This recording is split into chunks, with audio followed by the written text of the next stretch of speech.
There are new AI beauty apps that young females are using where they can upload photos of themselves and get a beauty score in return.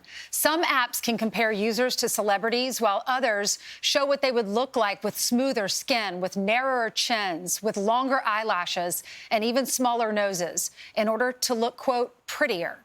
Let's bring clinical psychologist Dr. Catherine Coleman and Claire Morrell, author of The Tech Exit, in on this conversation. Good morning to both of you.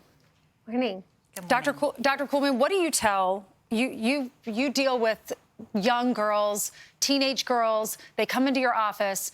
What are you hearing from them, and what is your advice? I mean, obviously, this is incredibly sad, and unrealistic beauty standards have been around for a very long time, but the exposure and the intensity of that exposure has increased.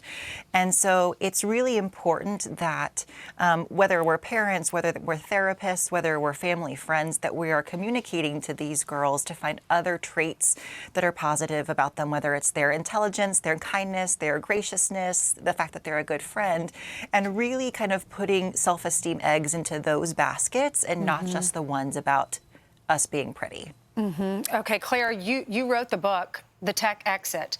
Is there any way that we can prevent our children from going on these sites? What if they hear about it from other girls at school? They just are curious about what the site might say about their rating, and then they get on there and they're not happy with the results. Yes, the best thing that parents can do really is to opt out of smartphones entirely for their kids and teens, because I will just say to parents, it is very difficult to effectively lock down a smartphone, especially with these AI apps. Most parents actually weren't aware that their girls were even downloading and using these apps.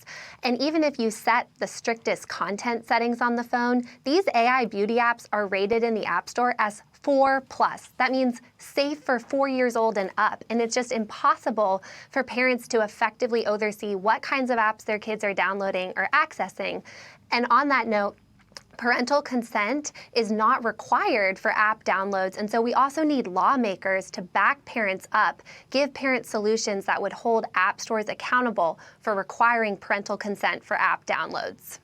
Dr. Coleman, there's a teen body image stat. It says 46% felt worse about their body image because of social media. So what can we do? Well, not only that, but a couple of years ago, there was even a study that came out linking social media usage to feelings of like thoughts of suicide and depression. And so it's a huge deal. And Claire brings up some really great points regarding having those great boundaries around smartphones and smartphone usage. But we should also be educating our teenagers about AI and how these apps actually work and how kind of ridiculous they are. At the end of the day, if we all look the same, we're going to have to rely back on our kindness, our sense of humor, and our intelligence too, right?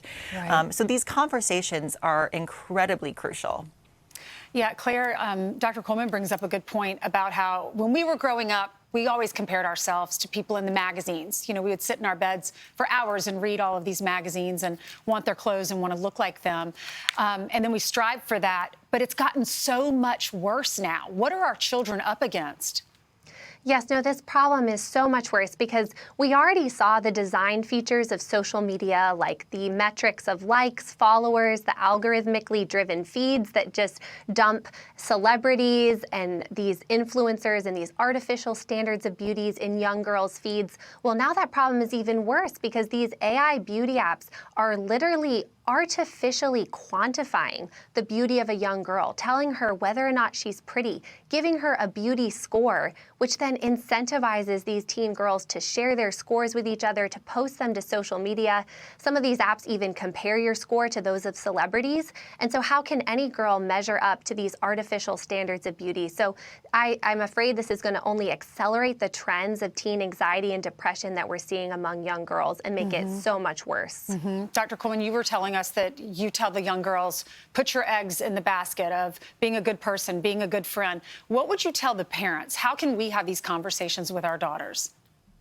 Well, I think one thing is to encourage daughters, and this goes for boys too, but to find role models. So whether it's a sports star and they really appreciate their athleticism, or Taylor Swift, love her or hate her, with her music, but she is an incredibly intelligent, business savvy girl, right? And there's something to appreciate about that. So have them find role models that aren't just appreciated for their looks, and really point that out, that their looks are probably the least interesting thing about them. And then we need to model the behavior that we want to see too. So we need to be very conscientious, when we're looking in the mirror, and not say things like, oh my gosh, my arms look so flabby today, or I'm really due for some Botox. We need to make sure that we are treating ourselves the way that we want our daughters and their friends to treat themselves. Good advice. Good advice. We need to be good role models. All right. Thank you both so much for coming on. I'm Steve Doocy. I'm Brian Kilmeade. And I'm Ainsley Earhart. And click here to subscribe to the Fox News YouTube page to catch our hottest interviews and most compelling analysis.